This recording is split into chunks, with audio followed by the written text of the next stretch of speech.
యేసు ప్రభువు ఈ భూమి మీద సుమారుగా 33.5 సంవత్సరాలు జన్మించడం జరిగింది. 30 సంవత్సరాల వయస్సులో ఆయన బాప్తిస్మము తీసుకొని ఈ బోధనను, సువార్త ప్రకటన అనే పరిచర్యను ఆయన ప్రారంభించి విరివిగా దూసుకెళ్ళినట్టుగా మనకి అర్థమవుతూ ఉంది.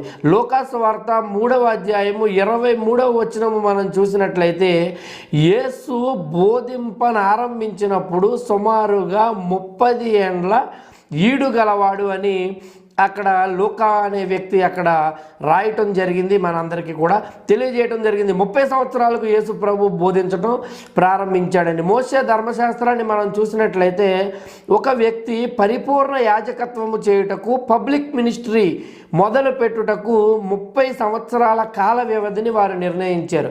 సరిగ్గా యేసు తన జీవితంలో ధర్మశాస్త్రములోని ప్రతి ఒక్క విషయాన్ని ఆయన కొట్టివేయలేదు, కానీ ఆయన పాటించాడు, నిర్వర్తించాడు.